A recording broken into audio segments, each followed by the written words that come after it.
You finally get the keys. You take a photo. You post it.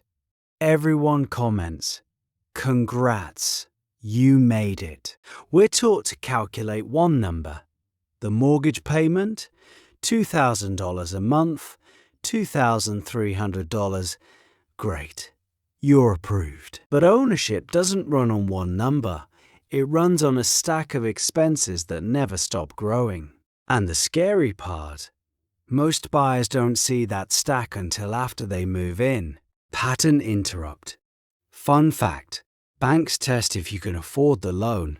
They don't test if you can afford the house. Last year, Americans spent over $500 billion fixing and renovating homes.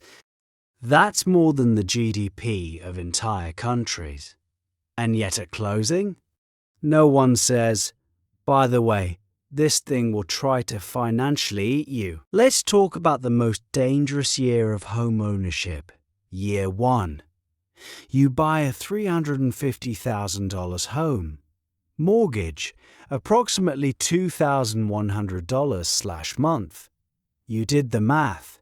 You're responsible. Then real life shows up. 6 weeks in, AC dies. Middle of a heat wave. $7,000? 3 months later, water stain on the ceiling. Roof issue. $4,500. Then the water heater starts screaming like it's possessed. $1,800? 8 months in, you're down $13,000 plus. Emergency fund. Gone. Credit card. Sweating? Notice the timing? Stuff never breaks when it's convenient. This isn't bad luck. Almost half of homeowners face a major surprise repair in the first year, some in the first month. You're not settled yet, but your house already wants tribute. You've probably heard this rule. Save 1% of the home's value per year for maintenance. Sounds smart, sounds responsible. But that rule was born in a different era, when labor was cheaper, materials were cheaper, and your house wasn't fighting entropy on hard mode. Today, real maintenance runs 2 to 3% per year. That $350,000 house, you're not saving $3,500. You're spending $7,000 to $10,000, assuming nothing explodes. The 1% rule isn't advice. It's a bedtime story, and maintenance doesn't include emergencies. Foundation issues? $20 $30K. HVAC replacement? $10 $15K. Roof? $8,000 plus. These aren't upgrades. These are organs failing on schedule. Now let's talk about the expenses that don't wait for something to break. Property taxes, they only go one direction, up. You didn't sell. You didn't cash out. But your house is worth more, so you owe more. Forever. Same house, different states. Thousands per year difference.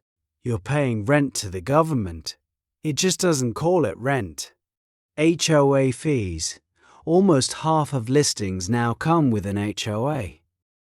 Median fees have exploded, and small annual increases are considered healthy. Translation: your HOA fee will never go down. And if something big breaks, special assessment. $10,000, $20,000, sometimes more. Pay fast or lose the property you own. Ownership starts sounding conditional. So what's the real solution here? Not never buy a house. That's too simple. The real solution is this. Stop treating homeownership like a guaranteed investment. Your house is not a magic asset. It's a leveraged liability with appreciation if you're lucky. Here's how to think clearly. 1. Run the real monthly number. Mortgage plus taxes plus insurance plus HOA plus realistic maintenance. Not best case, not optimistic. Real. 2. Compare it to rent, not emotionally. Mathematically, if renting costs $2,000 and owning costs $3,400, that $1,400 difference matters. Compounding doesn't care about your dream kitchen. 3. Invest the difference index funds, retirement accounts, liquid assets, things that don't flood your basement. Over decades, the renter investing the difference can end up with more liquid wealth than the owner, without the stress surprise bills or constant repairs. Owning isn't automatically smarter. It's just louder culturally. Let's lock this in. Mortgage equals total cost maintenance is higher than advertised. Taxes and fees compound forever. First-year repairs are brutal. Renting plus investing is often cheaper. Homeownership is a lifestyle choice, not a guaranteed wealth strategy. The house doesn't care about your budget.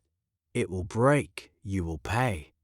The only real mistake is not planning for it. The house doesn't care about your budget. If this changed how you think about buying a home, hit like. It helps more than you think. Subscribe if you want real money math, not fairy tales. And now I want to hear from you. Would you rather own a house or own financial freedom? Why? Let's argue in the comments.